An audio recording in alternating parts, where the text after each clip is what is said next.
بسم الله الرحمن الرحيم الحمد لله رب العالمين الرحمن الرحيم مالك يوم الدين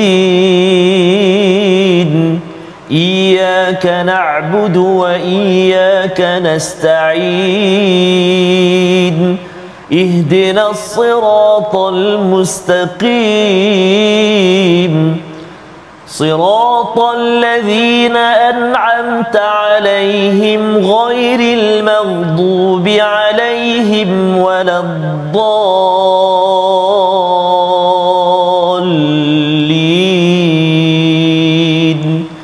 آمين صدق الله العظيم.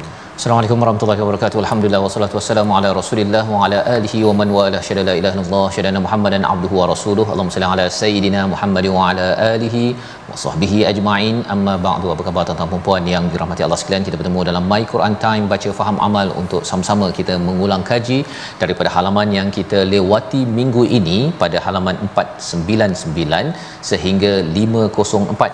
Dan pada hari ini kita bersama dengan ilmuwan tokoh kita pada hari ini Al-Fadil Ustaz Mustafa. Apa khabar Ustaz? Alhamdulillah sihat. Alhamdulillah Ustaz ya. Ahlan wa sahlan ya. Dan juga kita berada pada hari ini juga bersama Al-Fadil Ustaz Tarmizi Abdul Rahman. Apa khabar Ustaz? Alhamdulillah Fadil Ustaz. Ya, kita nak ulang kaji hari ini Ustaz ya, menyambung ataupun melihat kembali kepada surah Al-Jathiyah dan juga surah yang seterusnya, surah Al-Ahqaf.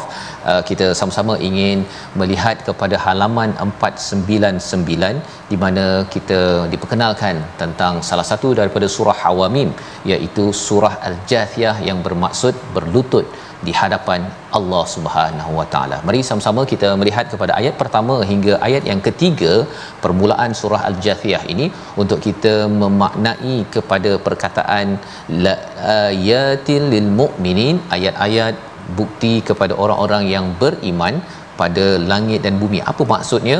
Kita baca dahulu ayat 1 hingga 3 bersama Al-Fadil Ustaz Tarmizi. Silakan Ustaz. Terima kasih Fadil Ustaz Fazrul.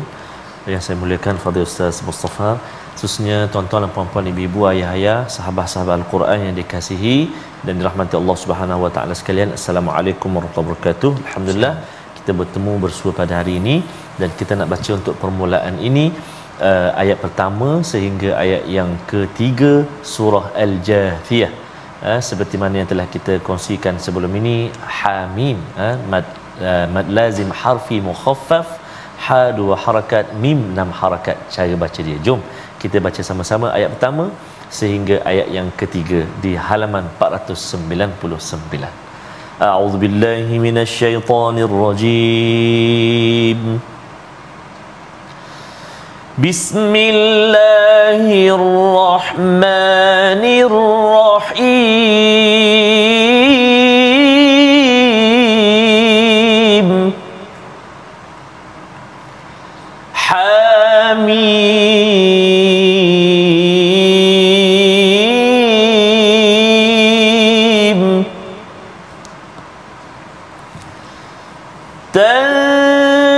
Tanzilul kitab min Allahil azizil hakim.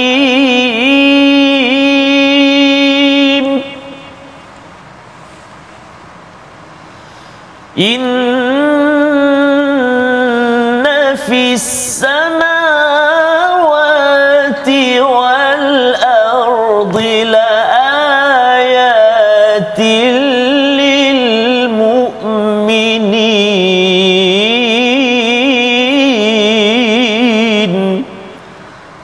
Sadaqallahul azim. Surah Al-Azim, gitulah bacaan daripada ayat 1 hingga 3. Terima kasih ucapkan pada Ustaz Tarmizi, di mana maksudnya ialah hamim. Kitab ini diturunkan daripada Allah yang Maha Perkasa lagi Maha Bijaksana. Sesungguhnya pada langit dan bumi terdapat tanda-tanda bagi orang-orang yang mukmin. Lil mukminin, bukannya liyu'minun. Kita ingin bersama Al-Fadil Ustaz Mustafa untuk menjelaskan di peringkat seorang beriman itu, mengapa langit dan bumi ini menjadi satu petanda besar dan mengapa ianya penting memulakan surah Al-Jathiyah ini. Silakan Ustaz. Baik, bismillah wassalatu wassalamu ala Rasulillah. Allahumma salli wa sallim ala sayyidina Muhammad wa ala alihi wa ashabihi wa man tabi'ahum bi ihsani ila yaumiddin. Allahumma salli wa sallim ala Muhammad wa ala alihi wa ashabihi wa man tabi'ahum bi ihsani ila yaumiddin. Amma ba'd. Saya mulakan Ustaz Faz, Ustaz Tar. Alhamdulillah, kalau kita perhati tu 499 sampai 504 ulangan kita, maka tinggal lagi 100 muka surat lah. Jadi mudah-mudahan insya-Allah selepas ni walaupun dah habis, dia macam bulan Ramadan kan.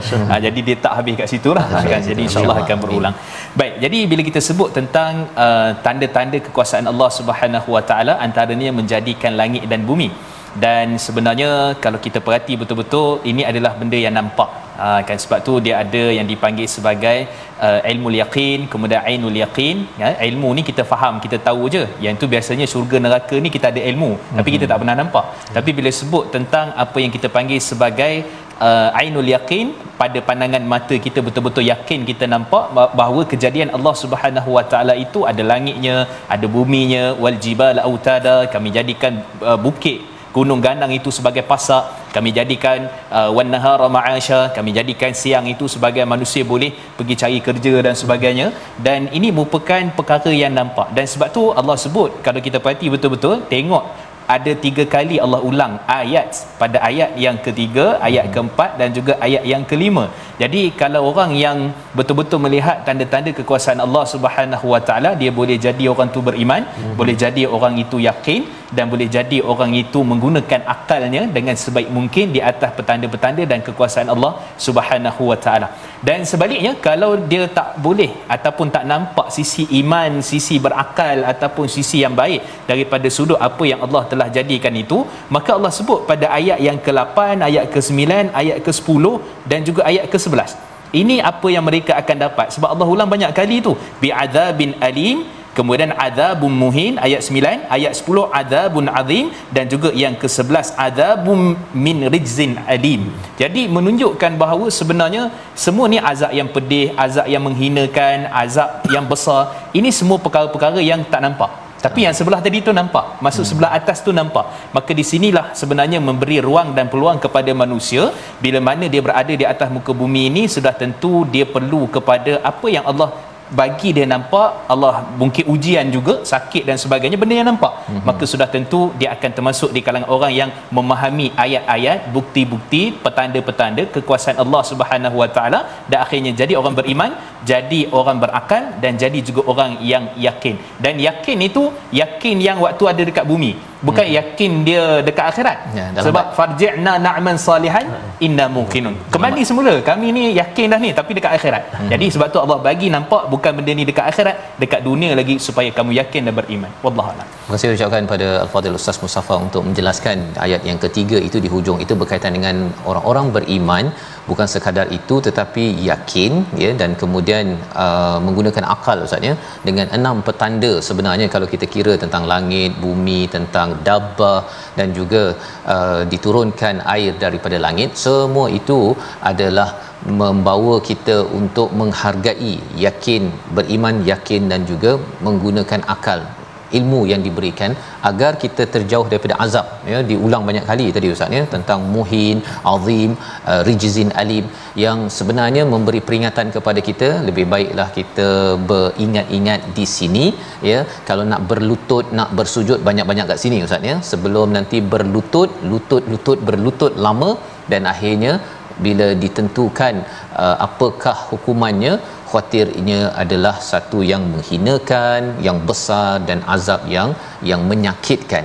Inilah antara poin dalam halaman 499 sebelum kita pergi kepada halaman 500, di mana kita nak membaca daripada ayat yang ke-20, bila Allah memberitahu kepada kita beberapa realiti, ya, tentang bagaimana mereka yang sudah mendapat keimanan, ya, ataupun bayinat, ada perkara-perkara yang perlu diberi perhatian, dan Allah memberi penekanan ayat 20. Kita baca ayat 20 untuk kita mendengar penjelasan apakah sebenarnya basair untuk manusia, hidayah, wahuda, dan juga rahmah kepada orang yang yuqinun. Tadi ada 3, ya, yu'minun ataupun lil mukminin, yuqinun, dan juga yaqilun. Kali ini Allah memberi fokus kepada yuqinun di hujung ayat 20. Kita baca bersama Al-Fadhil Ustaz Tarmizi. Silakan. Terima kasih Al-Fadhil Ustaz Fazrul, Al-Fadhil Ustaz Mustafa. Tuan-tuan dan puan-puan, sahabat-sahabat Al-Quran, ibu ayah yang dikasihi dan rahmati Allah Subhanahu wa taala, mari kita berpindah ke halaman 500. Kita nak baca sama-sama ayat yang ke-20. Kita cuba bacaan secara mujawwad insya-Allah lah. Kita keluarkan suara insya-Allah. A'udzubillahi minasyaitonirrajim.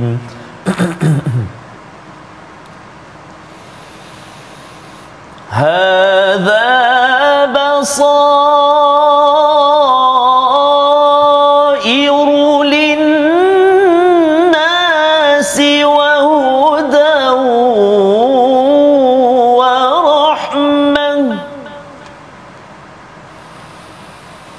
وهدى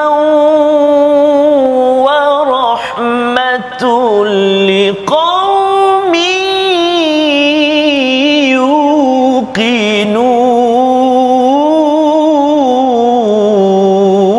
يوقنون. صدق الله العظيم. Surah Al-Nazim ayat yang ke-20. Al-Quran ini adalah pedoman bagi manusia, petunjuk dan rahmat bagi kaum yang yakin, yuqinun, di hujung ayat yang ke-20 itu. Kita mendengar penjelasan daripada Al-Fadhil Ustaz Mustafa bagaimana ayat ini menerangkan kepada penyakit-penyakit, peringatan berkaitan dengan baghyan bainahum, tentang syariat yang telah diberikan Allah kepada kita. Bersama Ustaz Mustafa. Baik, bismillah wassalatu wassalamu ala Rasulillah. Ustaz Faz, Ustaz Tar dan sidang penonton rahmati Allah Subhanahu wa taala. Masya-Allah, rupanya nama Al-Quran ini kata Imam As-Suyuti ada 50 lebih. Bahkan kata Imam Badruddin Az-Zarkashi ada lebih pada 99 nama. Maka basair, huda, rahmah adalah antara nama-nama Al-Quran yang Allah Subhanahu wa taala telah sebutkan. Dan bila kita sebutkan tentang nama Al-Quran ini, maka sudah tentulah kata Imam An-Nawawi rahimahullah dan ulama-ulama yang lain, dia menjadi sebagai satu bukti keagungan, kehebatan suatu benda kalau nama dia banyak. Kan kalau macam saya Mustafa macam tak banyaklah kan. Tapi kalau ada Prof, Dr, Tan Sri, yang tu power lah tu kan. Hebat lah tu kan. Jadi kita kata Quran ini dia maksudnya menunjukkan bahawa basair ini kata Syekh Abdul Rahman bin Nasir As-Sa'di adalah pedoman-pedoman, petunjuk-petunjuk, ataupun lebih spesifik lagi adalah sebagai kita kata pedoman lah daripada sudut apa yang kita nak bawa dekat dunia ni. Dan sudah tentu ayat sebelum tu sebut tentang syariah. Syariah ni dia sebenarnya ramai orang kadang-kadang terkeliru. Maka nak jadi orang yang yakin, maka syariah itu dia kena faham betul-betul.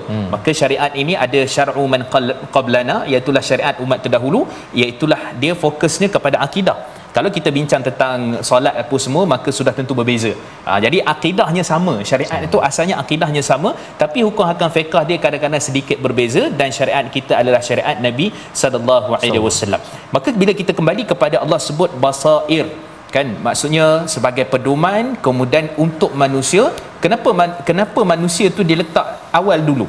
Kenapa huda wa rahmah tu dia ke belakang kan? Kenapa tak sebut basair, huda wa rahmah linnas? Sebab nak bagi tahu bahawa sebenarnya manusia ni kalau basair, dia boleh dengan pandangan mata kasar, dia boleh lihat, dia boleh apa-apa pun dia boleh dapat. Sebab basair ini pedoman-pedoman. Kalau orang cerita kat dia satu perkara, dia boleh dapat pedoman. Kalau orang ni bagi tahu nasihat kat dia, dia dapat pedoman, petunjuk. Tapi kalau nak dapat rahmat, nak dapat huda, dia fokus untuk lam tu, liqaumi yuqinun. Kalau orang tu tak ada, yang nak dipanggil sebagai nak dapat sebagai betul-betul yakin, betul-betul sungguh-sungguh, maka pada waktu tu dia tidak akan dapat. Seolah-olah kalau kita kata orang yang buta diberikan tongkat, maka tongkat itu basair, dia beri tunjuk, tapi sebenarnya belum tentu dia boleh jalan tepat pada waktu-waktunya. Tapi kalau orang tu dia bagikan tongkat dan diajar, ini jalannya, ini kamu kena ingat, lepas ni ada dongkang dan sebagainya, dia dah mahir, maka yang tu dia pergi kepada basair dan juga rahmat.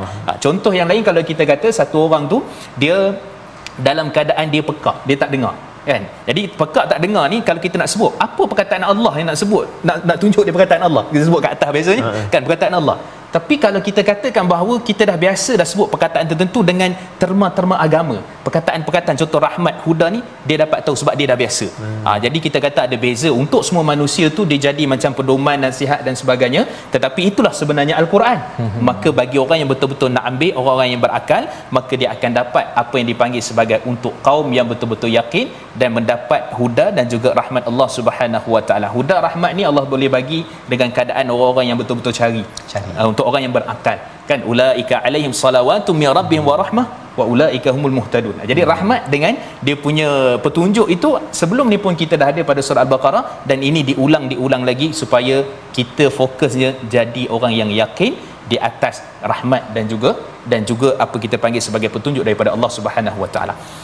Terima kasih ucapkan pada Ustaz Mustafa untuk menjelaskan tentang perbezaan antara basair sebentar tadi untuk manusia, Ustaz, ya, untuk seluruh manusia nampak dah benda-benda pedoman daripada perkara yang boleh dipegang ataupun yang boleh difahami secara umumnya.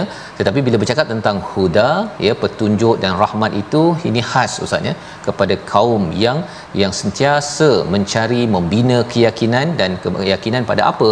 Keyakinan kepada hari kebangkitan itu salah satu daripada perkara yang penting di dalam kehidupan kita. Bila kita ada fikir panjang, Ustaz, ya, maka sesuatu itu jadi hidayah dan rahmah daripada Quran. Kalau tidak, dia nampak begitu je lah, kan. Memanglah ada alam, ada pokok, ada apa sebagainya, tapi bagi orang yang tahu, takkanlah pokok ni macam ni sahaja, kan, daripada tak ada apa boleh tumbuh. Saya yang dah ada apa-apa ni, kalau Allah nak tumbuhkan balik, bangkitkan balik, mudah bagi Allah SWT. Itu cara orang yang berfikir panjang mendapat huda, dan lebih daripada itu merasakan rahmat daripada Allah Subhanahu Wa Taala. Dan kita berpindah kepada halaman 501 di dalam surah ini, kita nak melihat kepada ayat 23. Allah membawakan kepada kita bagaimana ada manusia yang mengikut kepada hawa nafsunya dan mengangkatnya sebagai Tuhan. Ayat 23 kita baca bersama Al-Fadhil Ustaz Tarmizi. Silakan Ustaz. Terima kasih Fadil Ustaz Fazrul, Ustaz Mustafa, tuan-tuan dan puan-puan sahabat Al-Quran yang dikasihi dirahmati Allah Subhanahu Wa Taala sekalian. Kita nak baca ayat yang ke-23. Tadi mula-mula sekali kita dah baca dengan mujawad nahawan. Kemudian yang kedua tadi kita baca mujawad Hijaz. Yang ini kita nak cuba pula ayat 23 ni dengan mujawad Ras. Kita tengok jadi Ras ke jadi apa? Kita cubalah, saya pun nak cuba juga, nak ajak ibu ayah sekalilah sama-sama kita, ya. Baik. A'udzu billahi minasyaitonir rajim. Afara'aita man ittakhadha ilahahu hawahu wa adallahu Allahu ala ilm.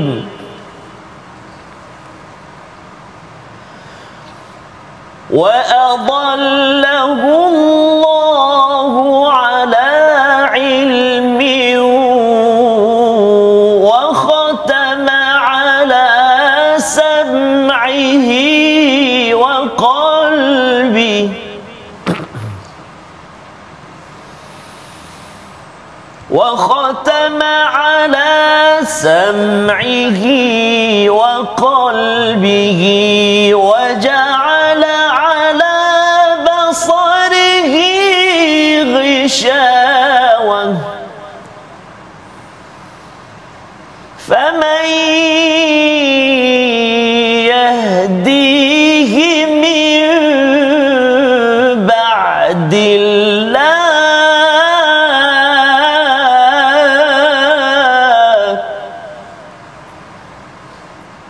أفلا تذكرون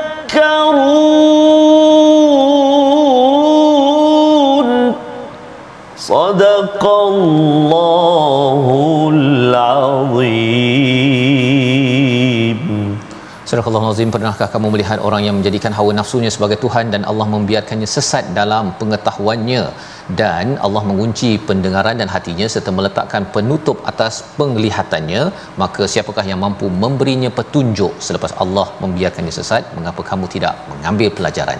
Dalam hal ini kita melihat kepada istilah hawa, dan kita ingin mendengar penerangan berkaitan dengan dalam agama Islam ini, Ustaz, ada istilah hawa nafsu, tetapi dalam ilmu pengurusan ataupun dalam agama lain lah, kalau Ustaz pernah merujuk, ada yang terdengar bagaimana mereka menguruskan hawa nafsu ataupun mereka pun tak sedar ada hawa nafsu dalam diri manusia ini sendiri. Silakan. Baik, bismillah wassalatu wassalamu ala rasulillah. Sila penonton, Ustaz Faz dan juga Ustaz Tar. Alhamdulillah ada makam-makam dia. Alhamdulillah. Baik. Jadi bila kita berbincang tentang hawa nafsu ni, sebenarnya daripada sudut pandang Islam sendiri, dia memang Nabi sendiri sebenarnya bukan Nabi lah, sebenarnya Abdullah bin Umar sebut dalam dia punya apa kita kata athar lah, ataupun diriwayatkan daripada Abdullah bin Umar yang menyatakan salasu muhlikat, 3 perkara yang akan membinasakan manusia. Yang pertama sekali ialah syuhum muta, kebakhilan yang ditaati. Syuha ni ataupun syuh ni dia lebih teruk pada haji bakhil. Haji bakhil tu dah bakhil lah, dia lebih teruk lagi kan. Lebih lagi kan. Kemudian juga dia kata hawa muttaba, hawa nafsu yang diikuti, yang dipertuhankan. Dan kemudian juga yang ketiga kata Abdullah bin Umar, iaitulah berkenaan dengan nafsu yang dipertuhankan. Kemudian juga dia punya kita kata perbuatan dia tu yang sentiasa cenderung kepada arah kejahatan. Baik. Jadi kalau kita melihat kepada apa yang disebut pada ayat ini, dia ada ilmu, kemudian dia ada dengar, kemudian dia ada hati. Kemudian baru dipanggil basari. Kan, sebab tu pendengaran dia ilmu, kemudian biasa ilmu ni kita dengar dulu. Sebab ilmu ni banyak yang kita belajar adalah dengar, dia bukan baru sampai ke hati. Kan, baru kita dapat melihat sebenarnya hakikat apa yang Allah Subhanahu Wa Taala telah sebutkan. Dan pada ayat ini Allah sebut tentang bahawa hawa nafsu ini telah pun menyesatkan ramainya di kalangan manusia. Semua kan berkait dengan harta, berkait dengan apa saja, dia boleh menyesatkan manusia. Dan kalau kita melihat kepada agama lain juga, kalau kita tengok sebagai contoh agama Buddha, dan agama Buddha ni dia ada istilahnya hawa nafsu dipanggil tanha. Tanha ni hawa nafsu. Jadi hawa nafsu tu kalau tak dikawal, dia akan pergi bawa kepada duka. Duka ni maksud kesengsaraan. Kan. Jadi dia maksudnya dalam agama Buddha pun dibincangkan tentang nafsu, dibincangkan bahawa tentang teknik ataupun cara yang tu, yang pergi bertapa, yang pergi sekian-sekian dan sebagainya. Semua itu untuk kontrol nafsu. Dan kemudian kalau saya ada pengalaman juga masuk ke gereja sebenarnya, dan kita tengok hari Ahad ni sebenarnya Kristian buat apa? Kan dia ada dia punya apa istilah ataupun dipanggil sebagai dia punya waktu mereka bertafakur dan sebagainya, main muzik, dan kemudian seterusnya dia akan bacakan doa sambil tu menyanyi. Adalah lagu-lagu baik-baik dia tu, dia petik juga bacaan tu daripada dia punya Alkitab dan sebagainya. Dan kalau kita tengok cara Kristian itu sendiri mengawal nafsu tu lebih dekat kepada Islam, antaranya dengan puasa. Puasa ni sebenarnya Islam ni, kita bila sebut puasa mesti daripada subuh sampai ke maghrib. Bagi mereka tak ada masalah. Contoh saya nak puasa main Facebook, okey, tutup Facebook. Kan? Ataupun saya nak puasa contohnya tak nak buat jahat hari ni, jadi saya puasa. Jadi puasa bagi mereka lebih luas, dan itu juga antara yang mengekang hawa nafsu. Jadi puasa, tafakur, membaca Alkitab mereka, maka itu antara perkara yang boleh mengekang hawa nafsu mereka. Tapi sebenarnya akhirnya pokok pangkal kita baliklah kepada Islam, dan Allah Subhanahu Wa Taala sebutkan tentang di akhir pada ayat itu, faman yahdihi min ba'dillah. Kan, sesiapa yang mana memberikan petunjuk selain daripada Allah Subhanahu Wa Taala, siapa lagi nak bagi? Kita cari dekat gunung, cari dekat paya kan, cari dekat lautan, cari dekat apa? Akhirnya yang bagi itu adalah Allah Subhanahu Wa Taala, kan, yang bagi petunjuk kepada kita. Dan itulah sebenarnya maksud daripada Al-Quran. Dan kalau kita tengok Allah sebut pada ayat 28 29 ini, Allah bincang tentang ilmu, ma kuntum ta'malun, ma kuntum ta'malun. 28 29 Allah ulang 2 kali. Dan inilah maksud jathiyah, yang mana kata Al-Hafiz Imam Ibn Kathir, manusia ni pada hari akhirat dia beriman ke, dia tadi pilih Tuhan lain ke, dia percaya pada roh-roh tertentu dan sebagainya, maka akhirnya semua ni akan berlutut di hadapan Allah, bergegar hati dan perasaan mereka semata-mata ingin dibawakan kitab, dan kitab itu akan jadi hujah kepada mereka. Dulu Allah turunkan Taurat, dulu Allah bagi Injil pada kamu, di mana Injil dan Taurat itu kamu letak. Dan sekarang ni kalau konteks kita, Allah bagi kita Quran, yang kamu tengah berlutut, di manakah Quran itu kamu letak? Maka itu persoalan yang saya tinggalkan pada apa yang kita sebutkan ini. Masya-Allah. Ya, jadi itu adalah penerangan bagaimana konsep hawa nafsu ini juga ada dalam agama-agama lain. Dan di hujung ayat 23 itu, afala tadhakkarun, sudah tentunya kita ambil peringatan bahawa sebenarnya hawa nafsu itu dapat diuruskan apabila kita meletakkan Allah sebagai Tuhan sebenar-benarnya dan mengharapkan hidayah hanya daripada Tuhan, bukannya dengan bertapa daripada hutan ke, daripada pokok ke, akan memberikan ketenteraman dan hidayah untuk mengawal. Tetapi sudah tentunya kita menuju pada Allah, itu yang lebih kekal dalam kita beriman. Kita berehat sebentar, kembali My Quran Time, baca faham amal, insya-Allah.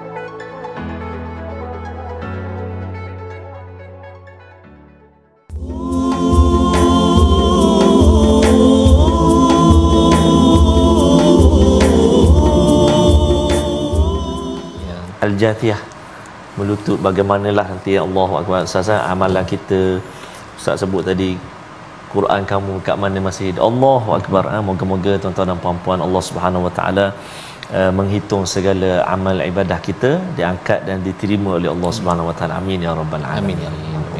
Jadi kita kembali semula Ustaz ya dalam My Quran Time ulang kaji pada halaman 499 hingga 504, dan kita ingin terus meneruskan ulang kaji kita ya, sebagaimana yang dinyatakan Ustaz Tar sebentar tadi, bahawa sebenarnya kita bimbang Ustaz ya, bimbang dengan amalan kita, dan surah Al-Jathiyah ini memberikan pencerahan kepada kita bahawa kita ada hal tuju, sama ada kita nak sombong, kalau ayat yang ke-31 tu nak sombong, nak kekal dalam mujrimin, iaitu kekal dalam dosa, ataupun kita membuat persediaan dengan yakin. Pasal bila tak yakin itulah yang menyebabkan rasa mudah sahaja persediaan, ataupun saya dah penat bekerja 30 tahun, sekarang ni enjoy je lah kan. Okay, tunggu apa istilahnya kalau dalam ayat 24 tu, tunggu mati je lah kan, masa menentukan. Dia bukan sekadar saya kena buat perancangan. Dan pada ayat yang ke-34 ada dinyatakan tentang satu perkara yang penting. Kita baca ayat 34 untuk sama-sama kita menguatkan, pasakkan diri kita dengan keyakinan kepada akhirat nanti insya-Allah. Bersama Ustaz Tamizi. Baik, terima kasih Fadil Ustaz Fazrul, Al-Fadil Ustaz Mustafa, tuan-tuan dan puan-puan sahabat-sahabat Al-Quran, ibu-ibu, ayah-ayah yang dikasihi Allah Subhanahu Wa Taala. Ayat yang ke-34 kita nak cuba baca pula dengan bacaan mujawwad tarannum sabah insya-Allah. Kalau kita perhatikan ayat tu, dia ada juga kalimah-kalimah itu hampir-hampir sama dengan surah As-Sajdah kan, kama nasitum liqa'a yaumikum hadha inna nasinakum dhuqu adzabal khuldi ma kuntum ta'malun, dalam surah As-Sajdah. Jom ibu-ibu, ayah-ayah, abang-abang, akak-akak semua, kita baca ayat yang ke-34 insya-Allah. A'udzubillahi minasyaitonir rajim. وقيل اليوم ننساكم كما نسيتم لقاء يومكم هذا كما نسيتم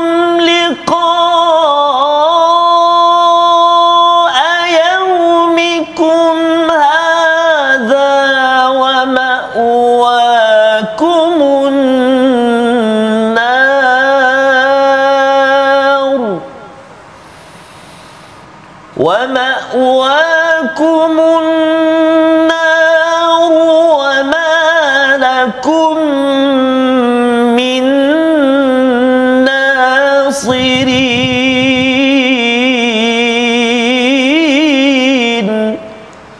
صدق الله العظيم.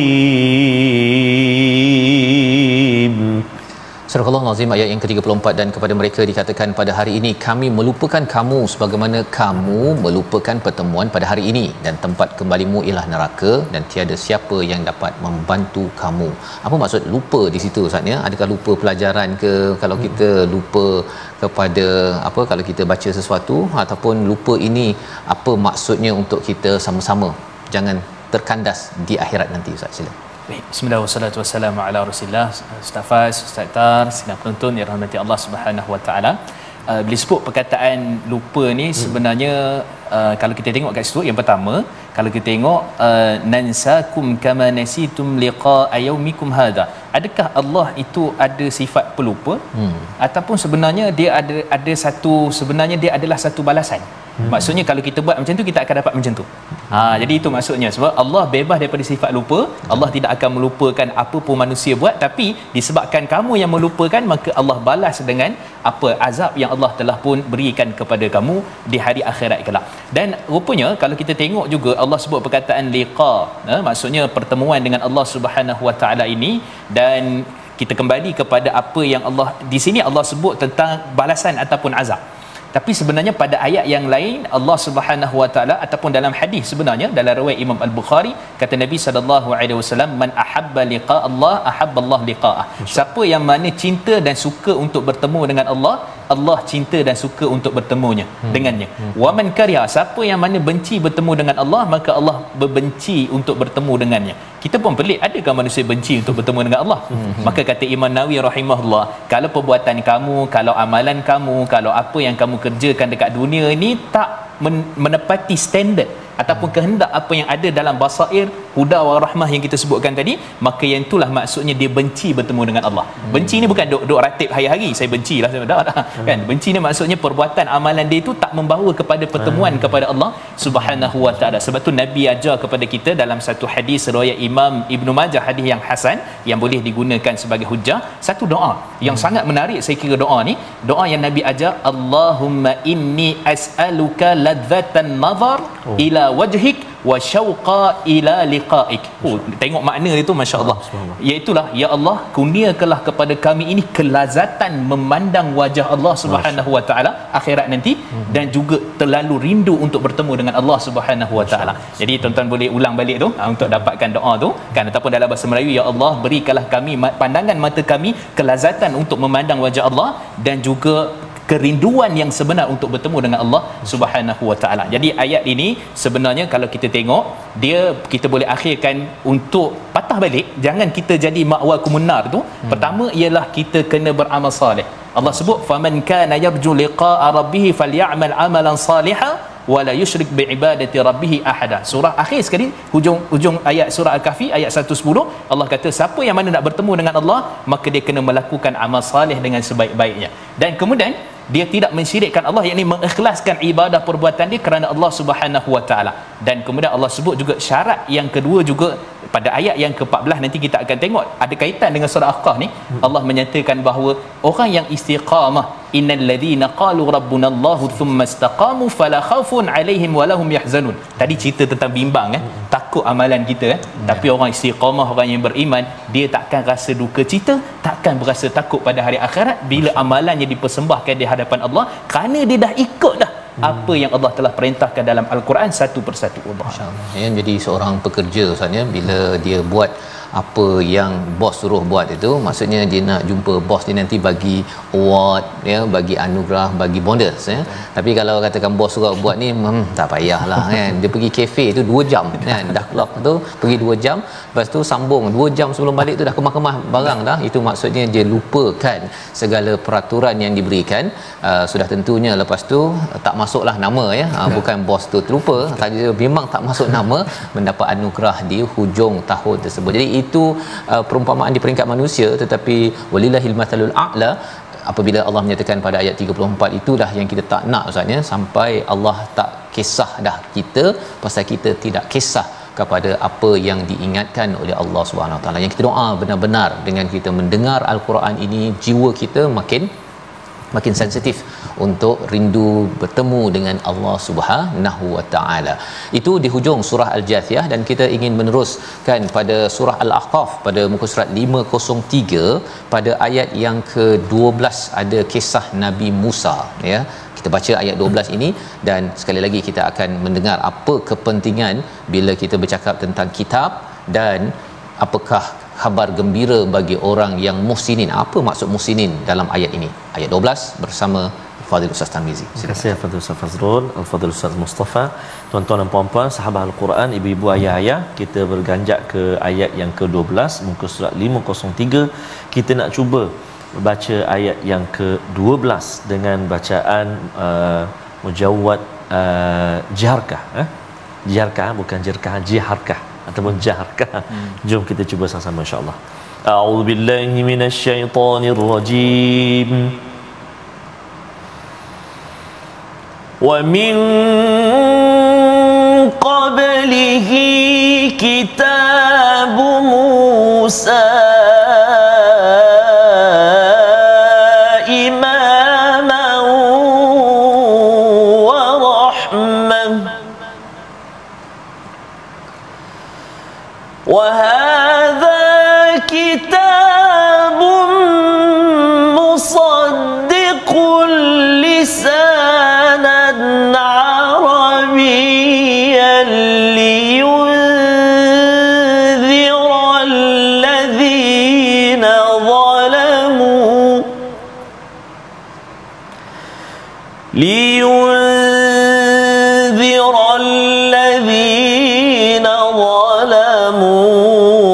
busyra lil muhsinin.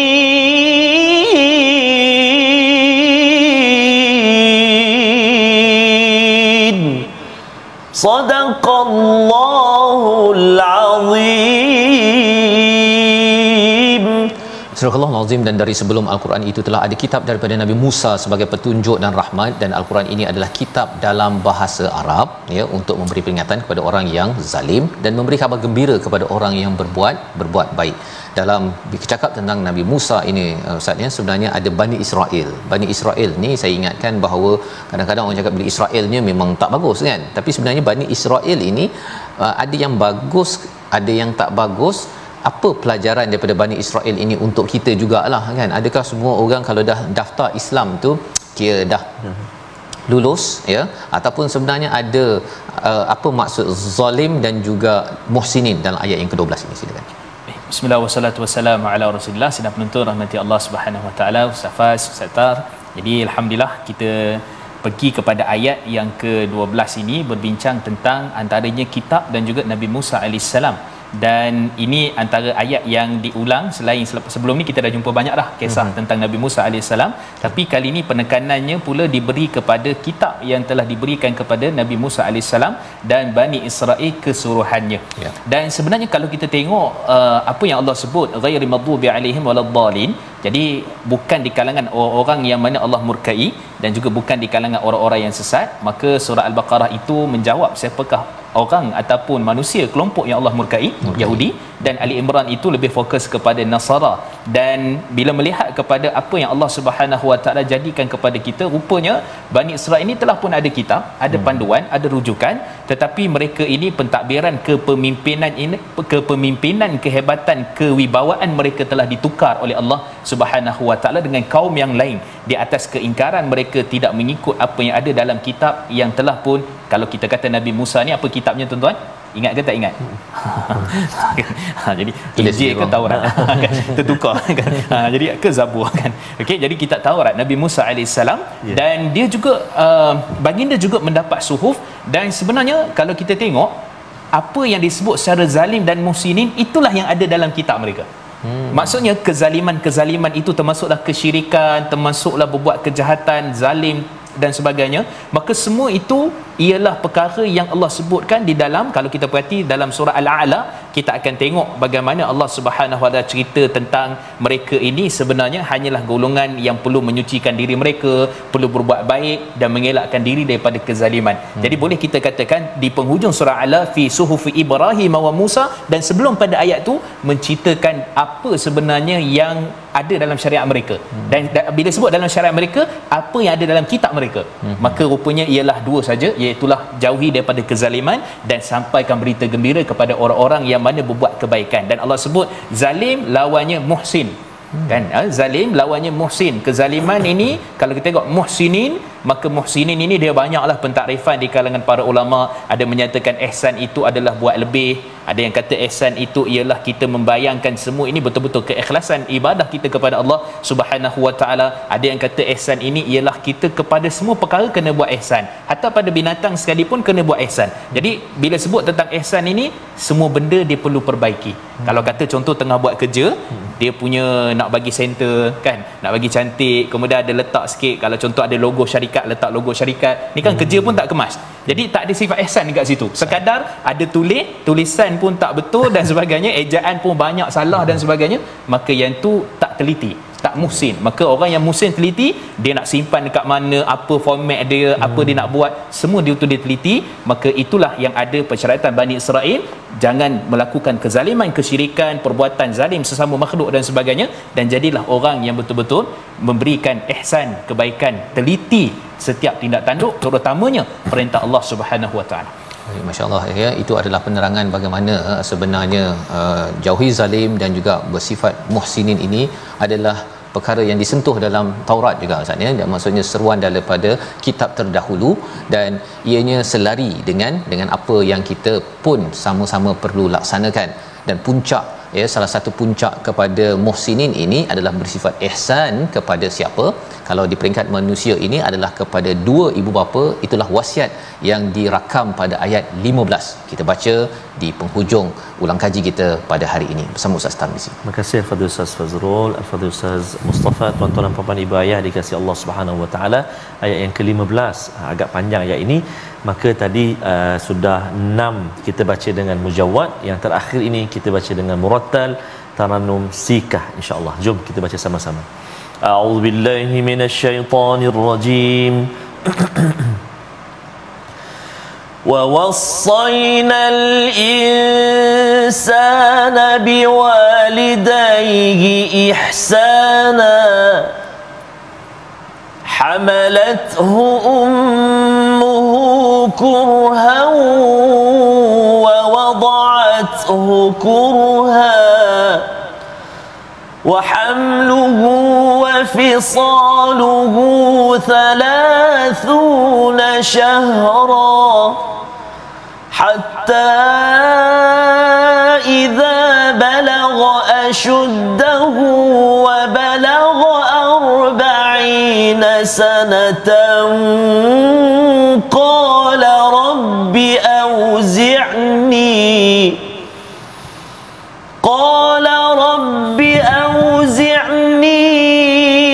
أن أشكر نعمتك التي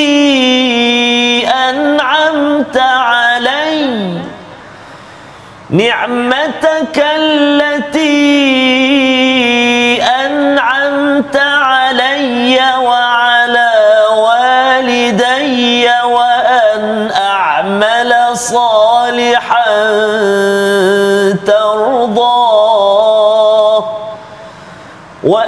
أعمل صالحا ترضاه وأصلح لي في ذريتي إني تبت إليك وإني من المسلمين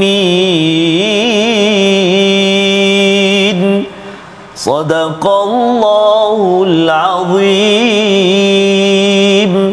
Surah Al-Azim ayat yang ke-15 ini, dan kami memerintahkan kepada manusia untuk berbuat baik terhadap kedua orang ibu bapanya. Ini adalah salah satu wasiat yang penting, satu peringatan, nasihat, perintah daripada Allah yang penting.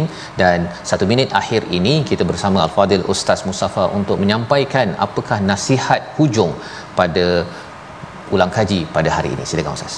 Baik, bismillah wassalatu wassalamu ala rasulillah. Akhirnya bertemu dengan buat baik pada ibu bapa. Kerana kalau tengok pada ayat 13 dan 14 ni cerita adalah tentang tauhid kepada Allah dan jangan mensyirikkan Allah. Dan kemudian ayat 14 ini, ayat ke-15 ini cerita tentang hubungan sesama manusia. Saya akhirkan dengan satu hadis Nabi SAW dalam riwayat Imam Al-Bukhari. Kata Nabi SAW, ala ukhbirukum bi akbari kabair. Hendakkah aku khabarkan kepada kamu dosa yang paling besar? Ramai ulama bagi dosa besar, dosa kecil. Tapi banyak juga ulama bagi dosa paling besar, dosa besar, dosa kecil.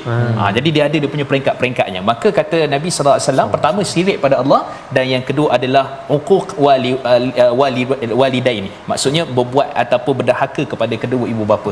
Maka kalau kita tengok hubungan yang nak jadi muhsinin tadi, perlu juga selesai hubungannya dengan Allah Subhanahu Wa Taala, dan selesai hubungan yang paling utama adalah dengan ibu bapa. Susah payah ibu bapa situ dulu, bukan ke Kemboja dulu, bukan ke tempat lain dulu, ibu bapa dulu dan adik-beradik dulu. Kerana itu kaum kerabat yang Nabi telah tetapkan dalam riwayat Imam Ahmad, siapa yang paling baik untuk kita lakukan kebaikan dan juga melakukan apa yang dipanggil sebagai ihsan kepada kedua ibu bapa kita. Maka mudah-mudahan 5 doa yang kita minta tu, pertama jadi orang bersyukur, yang kedua jadi orang yang mana buat baik pada ibu bapa, yang ketiga melakukan amal soleh, yang ketiga, yang keempat adalah supaya zuriat keturunan tu juga baik, dan yang kelima adalah taubat pada Allah. Mudah-mudahan ini adalah termasuk dalam doa kita insya-Allah. Insya-Allah. Ya, terima kasih ucapkan pada Al-Fadhil Ustaz Mustafa, dan di hujung ini kita berdoa pada Allah Subhanahu Wa Taala agar Allah terus memimpin kita, terus kita menjadi orang yang muhsin, ya bersama Allah, ihsan kepada Allah, ihsan kepada ibu bapa, kepada sesama manusia. Kita berdoa bersama Al-Fadhil Ustaz Mustafa. Silakan.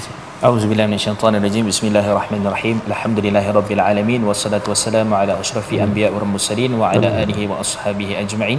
Ya Allah ya Rahman ya Rahim. Ya Allah, Allahumma inna nas'aluka ladzatan nazar ila wajhik wa syauqa ila liqa'ik. Ya Allah ya Rahman ya Rahim. Ya Allah, berikanlah kami ini kesempatan nikmat untuk memandang wajah-Mu ya Allah, dan juga berikanlah kami kerinduan yang teramat untuk bertemu dengan Allah Subhanahu wa taala. Jadikanlah kami di kalangan orang-orang yang muhsinin. Jadikanlah kami orang-orang yang bertaubat kepadamu ya Allah ya Rahman ya Rahim. Rabbana atina fid dunya hasanah wa fil akhirati hasanah wa qina adzabannar. Wa sallallahu ala sayyidina Muhammad wa ala alihi washabbihi wa barak. Wassalamu alhamdulillahirabbil alamin. Amin ya rabbal alamin. Moga-moga Allah mengabulkan doa kita, dan terus kita bersama dalam tabung gerakan Al-Quran untuk sama-sama tuan-tuan terus menyumbang, dan harapannya agar sumbangan kita ini adalah sebahagian daripada kesungguhan kita untuk berpegang kepada Al-Quran sebagaimana perjuangan Nabi Musa pada wahyu yang terdahulu. Kita bertemu lagi dalam My Quran Time, baca faham amal, insya-Allah.